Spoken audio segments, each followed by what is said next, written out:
Hi everyone, my name is Emily and I'm the young adult librarian at the Rock Island Public Library, and today I have two books for you that are both available through our Libby app. And the first is On Juneteenth, which is by Annette Gordon-Reed. And let's see, yeah, she is a Pulitzer Prize winner, and this is a nonfiction book, which you could maybe guess, but I mean, there's fictional books about Juneteenth as well, but this is actually, I didn't know. I sort of thought it was like a history of the holiday, but in fact, it is a collection of essays by the author in which she kind of delves into different aspects of Juneteenth. And she starts with the fact that she is from Texas. And, I mean, June 19th, 1865, this was the day that Major General Gordon Granger, while at the headquarters in Galveston, prepared General Order No. 3, announcing the end of legalized slavery in the state. And this sort of marked the end of slavery in the United States, although then she points out, actually, I mean, that's not quite true.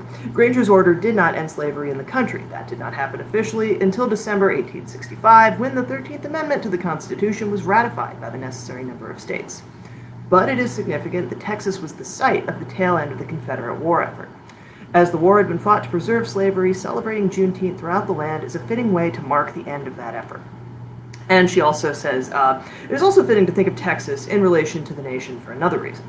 The state has been described as a bellwether for what the United States will become. The term Texification has come into use to describe a process that is supposedly of recent origin.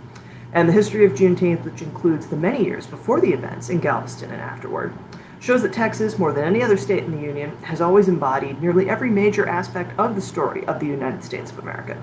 This fact, okay, it's been obscured by broad caricatures of the state and its people, caricatures that Texans themselves helped to create and helped make the state seem more exotic, almost foreign to the rest of the Union. She points out, too, that it is very Texan. As someone who grew up in Texas, she talks about the fact that this is just how people in the state, talk about the state. That yes, we are unique. Yes, we are just something that is, we're a place unlike any other in the United States. And that's true. And what I will say is, if you're a little bit familiar with American history, you'll kind of maybe be familiar with some aspects of these essays, including the Alamo, which I think a lot of us hear about in kind of broad strokes in various history classes when we're learning American history. But obviously, in this book, the author is getting into how Texas, in this case, how Juneteenth as well, as she said, it's a very American holiday, or rather, it's something kind of emblematic of America, which is to say this constant push and pull between freedom and enslavement for much of our history. And also, the mixing of cultures, sometimes violently, sometimes not by choice, certainly, but gets into the story of Native Americans, settler colonialists, Hispanic culture in North America, slavery, race, and immigration. And, in the kind of last essay here, she gets into sort of how, when she was young, her family would celebrate Juneteenth in different ways. And my family went to Houston's Emancipation Park only once, as I recall. All other Juneteenth celebrations were either at my home or at my grandparents' home. The day appeared to me as the first part of a 1-2 summer punch. June 19th followed closely by July 5th, the holiday expressly for Black Texans, and the other holiday for all Americans. As far as I knew, whites did not celebrate Juneteenth during my childhood, but everyone in my area celebrated the 4th. I do know of the tradition of blacks celebrating July 5th as a protest to remind people that the ideals of July 4th had not been realized. And I cannot say with any certainty how the people in my family and community viewed the 4th as a substantive matter, what it was about, how it related to them. It was a holiday, however, a day off to be with relatives and friends. What was not to like? Juneteenth was different. For my great-grandmother, my grandparents, and relatives in their generation, this was the celebration of the freedom of people they had actually known. My grandmother's mother had been married 3 times, outliving all of her husbands. Her last one had been enslaved until the end of the Civil War. So, also, again, I'm just kind of reading you excerpts because essays, I've said it before, I'll say it again. It's hard to talk about an essay collection in sort of a coherent way because Annette Gordon-Reed, is covering different aspects of American history, and also specifically Texas and its history, which I'm a Midwesterner. I don't know a lot about it, so I'm learning a lot from listening to this book. And what I will say is, she talks, like, literally, this is the last couple pages, about the traditional Juneteenth menu. In addition to usual Southern-style cuisine, included red soda water, as we called it, and barbecued goat. It was a day of excess for me and my friends on the soda water front. Soda was not a part of our daily experience. It was more like a treat. Besides playing in my grandparents' front yard and backyards, lighting and throwing firecrackers, we spent the day pulling cans and bottles of soda out of large tin buckets filled with ice. I'm not sure why or how the tradition of eating goat started, as it was not common fare in Texas as far as I knew. Our family indeed skipped eating the goat. My mother's stepfather had a small barbecuing business. People would bring meats for him to prepare, and he spent the day before and a good part of the day of the holiday fulfilling orders, some of which, undoubtedly, included goat. But as the years passed, another item was added to the menu. My grandmother, who by the time I knew her was a housewife, had her own items to make and sell during the holiday: hot tamales. So it becomes, it's literally kind of a cultural melting pot moment. You have people of African descent, and to be honest, some of European descent, celebrating the end of slavery in Texas with dishes learned in slavery and a dish favored by ancient Mesoamerican Indians that connected Texas to its Mexican past. So much Texas history brought together for this one special day. Now, obviously, I kind of focus on the Texas aspect, but again, this is an essay collection and it gets into a lot of ideas about how Juneteenth is a holiday that to many of us is relatively new, but it is something where as soon as you learn about it, you recognize, oh yeah, this is a really important part of American history, and I want to learn more about it. So if you want to do that, I would check out this essay collection. I think just the ebook is available through Libby. I bought the e-audiobook on Libro, which is where I get most of my e-audiobooks, unless they're on Hoopla or one of our apps. Like if I can't get it through our website, sometimes I'll buy one, have it on my phone. Next, this book is manga, and it is called Boys Run the Riot, and it is by, I was covering the name with my hand. It's Keito Gaku. And in this book, you meet a high schooler named Rio, and he is trans. And this is a struggle. A lot of the time at school, he doesn't wear his uniform because he hates it. He hates how it makes him look and make him feel. And most of the time, I mean, at school, he could wear just like track clothes. And so you see him a lot at the start of this book, just dressed for track, basically.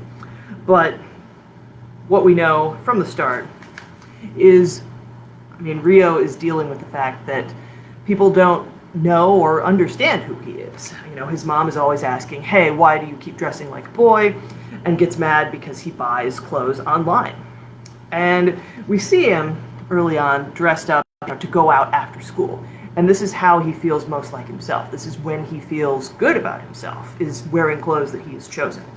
And there's like one day a month where, okay, everybody has to go to morning assembly, everybody has to wear their uniform, and that never feels good. But I'm about halfway done with this book, and the thing that changes in a big way in Rio's life is he is a second year in high school, and even though they're like, I think a week into the school year, a new guy named Gene joins their class. And it's a surprise because this is Gene. And he definitely stands out. Like the teacher right away is, take your sunglasses off, come on. So Gene is sitting near Rio.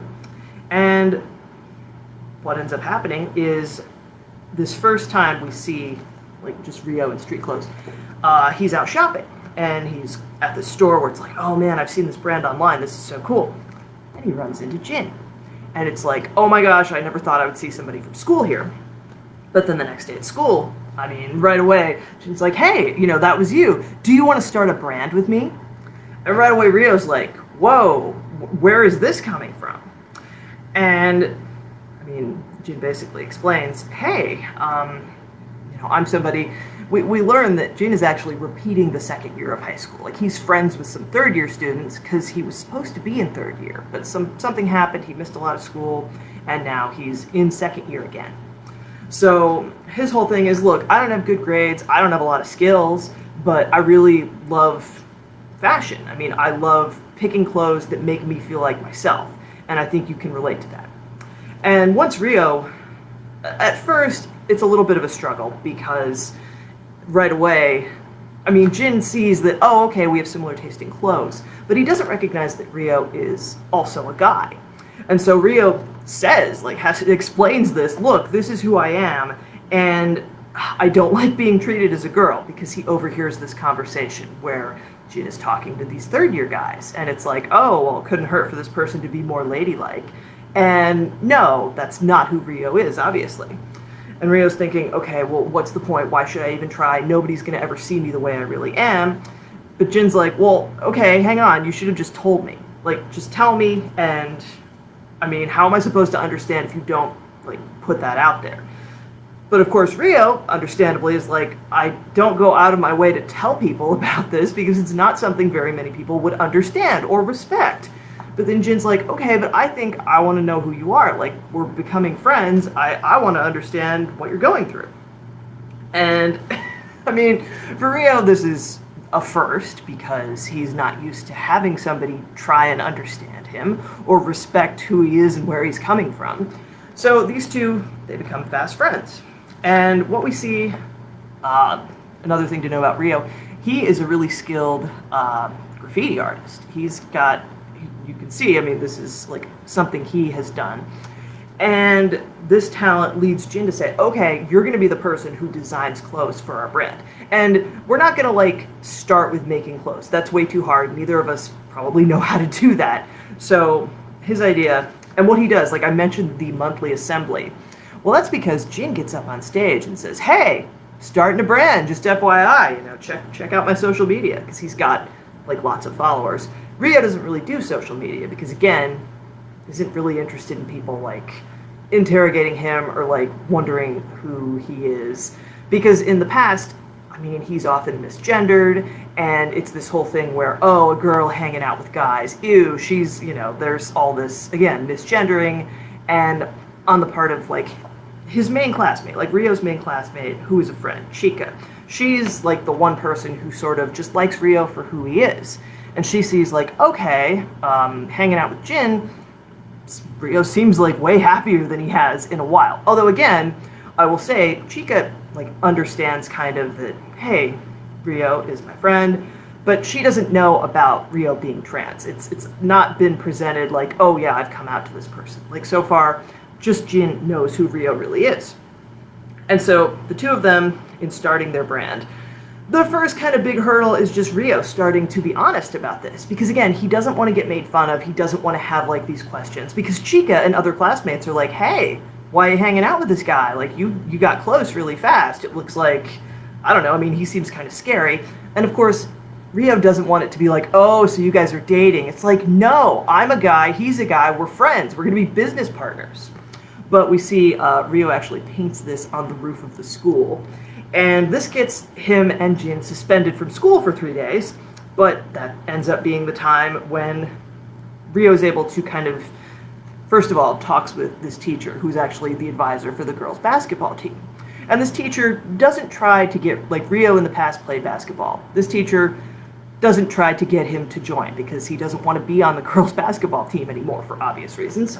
But instead, the teacher just kind of encourages him and says, okay, if you think something's fun or interesting, that's probably your own voice coming out, just like with that graffiti. So that's kind of where you should look. You know, if you're struggling with design ideas, maybe that's where you should kind of keep your thoughts directed. Like, try and design something that you would like. So, I mean, the shirt that he ends up making, it's, you see the design here, it's just got, like, a cool logo, and it says in, like, stylized letters, no shame in my game. And it's also hidden on the sleeve. And Jin's just like, wow, you know, this is like a really simple design, and it's super cool. I mean, this is just something unique, and it's something that really kind of defines the aesthetic of our brand and what we want to say about ourselves. So these two, I mean, they're working on this, but the rest of the book is these two trying to build their website and build their brand. And they team up with this guy named Itsuka Toto, who's also in their class. And he's the only member of the photography club. And so they ask, you know, will you be our photographer? well, Itsuki is kind of being bullied by some other kids in his class. And let's see, Itsuka, sorry. So he has to basically eventually make the decision that, all right, who do I want to be with? These guys who barely tolerate me and make fun of me, or my new friends, Jin and Ryo. And that's, yeah, he has to kind of work at it. And these jerks in the class, they end up like smashing his dad's camera at one point. And this causes Itsuka to get in a big fight, but Jin and Ryo, they see this and it's like, oh, hey, you finally decided to stand up for yourself. All right, well, I mean, you're a rebel now too, I guess. So, all right, yeah, we can work together. Let's. And even Itsuka's parents, they see what's kind of going on with him, and instead of being punished, his dad actually buys him a new camera because the other camera, it was pretty old. His dad hadn't used it for a while. He just wasn't using it, and he let Itsuka use it. And it became this thing of, hey, you're a kid and we see what you're going through and we want you to stand up for yourself. We want you to be honest about who you are. In this case, helping these guys with this project because you love photography. You should pursue that. So it's a really great book. I kind of was saving it for June for Pride Month. And I'm probably going to talk about it for, Manga Monday. But by then I'll be finished with the book. Because it's like you see, it's kind of for a manga, it's maybe longer than most, but also there's big panels and not a ton of words. Like the story moves along very fast. And what I will say is the author, Keito Gaku, he is a trans guy, and so he's writing from this perspective of there's an interview in the back of the book, and there's a question. Manga artists are often known to be private about their personal lives, especially LGBTQ manga artists when asked about their gender identity and sexuality. You've done quite a lot of interviews in Japan about boys Run the Riot and how being a transgender man influences the kind of manga you want to create. Have you experienced any challenges or difficulties as a result of being so outspoken and honest about your identity? And the author says, I actually haven't experienced many so far. However, I usually don't come out as trans unless it's necessary. But now when I meet new people and start talking about my job, I almost always end up having to come out as trans, which is a bit annoying. I don't know yet if it would, but I'm also interested to see how coming out as trans might affect my future work when I draw manga about any other themes. And he continues, this manga was created from my own experiences, and I think it was because of that I was able to debut as the manga artist I wanted to be. I think I was able to use those experiences to my advantage in my work. I know it's easier said than done to internalize this way of thinking, but I hope that I can show people through my work that you can live while using your experiences instead of being trapped with them. And gets into this idea, I know you must be worried about a lot of things, speaking to like young trans boys and men particularly if you're a teenager, but I hope that you can find a reason to keep going and something to pour your heart and soul into, like Ryo does with fashion. With this manga, I wanted to show how amazing it is to find something like that. However, for the people who hide their transgender identity and blend into society, they can be very anxious having this manga in their workplace, and might even think that it's unnecessary. If you're one of those people, I'm sorry. If we ever meet, let's go get a drink somewhere. So, yeah, I've enjoyed this book so far. I'm looking forward to reading the rest of the series, because it's only 4 volumes. So, if you're looking for a good Pride Month title, check it out. And, I mean, just in general, manga has improved a lot in that respect, just in my lifetime. Although, part of that's the publishing world, but it's also just more diverse creators. So, yeah. And again, both these books are available through Libby, so if you would like to read them, they might or might not be checked out right now. Just the thing with Libby is you can only have one person reading an item or having it checked out at a time. But you can also put holds on things, and then you can be notified when something is available. And thank you for watching. We'll see you again next week.